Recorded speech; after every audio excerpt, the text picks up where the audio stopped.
Les essentiels du bassin, depuis l'Actipol à Gujan-Mestras, avec deux amis d'enfance qui ont créé une structure éco-responsable.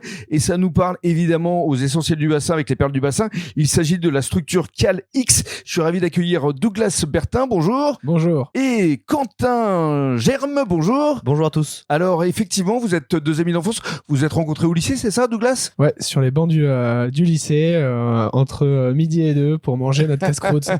Et vous êtes retrouvés par la suite, effectivement, pour créer cette structure. C'est ça, Quentin? Oui, exactement. Voilà, tous les deux passionnés par la mer et notre territoire, on s'est retrouvés pour créer Calix. Alors, vous avez tous les deux 25 et 26 ans, vous êtes tout jeunes. Racontez-nous comment est née cette structure Calix. Effectivement, on est jeunes, on a 25 ans, originaire de Bordeaux et du bassin. Comment est née Calix? Elle est née durant le confinement, où on avait ce geste de mettre la coquille d'huître à la poubelle, alors que en fait, elle n'est pas faite pour être dans la poubelle, mais bel et bien dans l'eau. Et c'est pour ça qu'on a développé un projet qui permet de rendre à la mer ce qu'elle nous a donné. Recycler ces coquilles d'huître. C'est ça. Les valoriser avec un process qu'on vous expliquera après, mais pour créer de la valeur avec un déchet. Alors, CalX, ça signifie quoi au juste? Calix, donc C-A-L-X, oui. Qui veut dire pierre de calcaire en latin. La coquille d'huître, c'est du calcaire. C'est une matière première, une ressource et pas un déchet. Alors justement, on va demander à Quentin le process, parce que ici à l'Actipol, vous récupérez effectivement ces coquilles d'huîtres et vous les transformez. Oui, bien sûr, on récupère les coquilles d'huîtres, on les stocke, puis après on les lave d'abord. Parce qu'elles arrivent, elles sont un petit peu sales. Après, on les sèche, puis on les broie et on en fait des poudres et ou des flocons avec notre processus ici à l'Actipol pour pouvoir valoriser ce déchet sous forme de matières premières, puisqu'on est des fournisseurs de matières premières, pour ensuite les intégrer dans notre innovation. Et alors ça part où en fait? Ça part où? Ça part dans différentes applications. Le béton marin, c'est notre ambition, c'est notre projet. Douglas le détaillera après. Donc ça part dans le béton et aussi dans différentes activités telles que le paysagisme, la viticulture ou encore les constructions. Et ça fait 4 ans que vous travaillez sur ce projet, je crois, hein? C'est bien ça, Douglas? Exactement, ça fait 4 ans. C'est une genèse, c'est bien de partir d'une idée, d'une feuille blanche, mais il faut construire, il faut mettre en place des modèles économiques, parce que pour avoir de l'impact, il ne faut pas dissocier l'écologie, l'économie et la société, tout ce qui est les enjeux sociétaux. Bien sûr.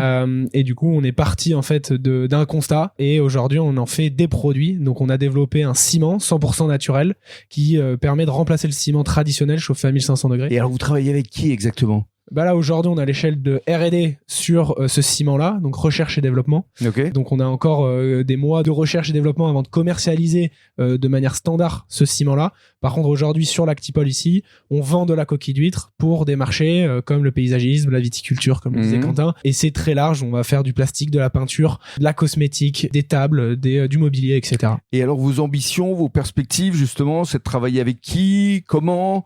Aujourd'hui, c'est un déchet qui est ici, sur le territoire. Le but est de le valoriser sur le territoire, de travailler avec les ostréiculteurs qu'on met au centre du projet.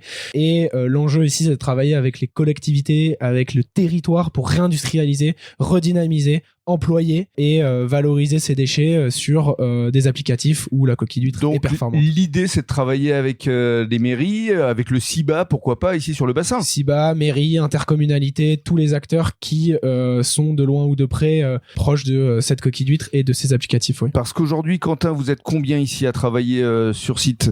Aujourd'hui, sur site, on est 3. Puisque on est Douglas et moi, et on a récemment recruté Théma, notre docteur en béton coquillé. Il a fait une thèse sur les bétons coquillés, et aujourd'hui c'est lui le directeur de la recherche et du développement. D'accord, et le but c'est évidemment de vous développer en recrutant. Bien évidemment. sûr, demain et très prochainement on va chercher à recruter 2 personnes, notamment une personne qui va gérer la manutention sur le site, c'est-à-dire manutentionner les coquilles d'huîtres, manutentionner notre produit fini, et une personne au triage, parce que les coquilles d'huîtres, je vous l'ai dit, elles sont sales.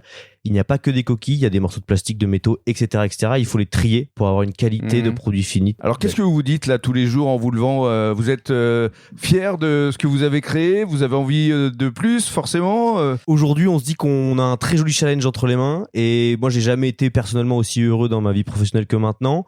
Je suis très heureux de contribuer à un projet qui a vraiment du sens. économique et social et écologique surtout. Mais maintenant, il faut qu'on avance et il faut qu'on cartonne, quoi. Voilà. Et alors, pour conclure, Douglas, si je vous dis que vous serez peut-être une perle du bassin, ça vous parle forcément. Bah, on va être la perle du bassin, surtout la perle d'huître. La perle du bassin, Forcément, c'est cohérent. C'est le trophée du bassin, c'est la coquille d'huître. Bravo à vous deux et merci beaucoup. Merci beaucoup.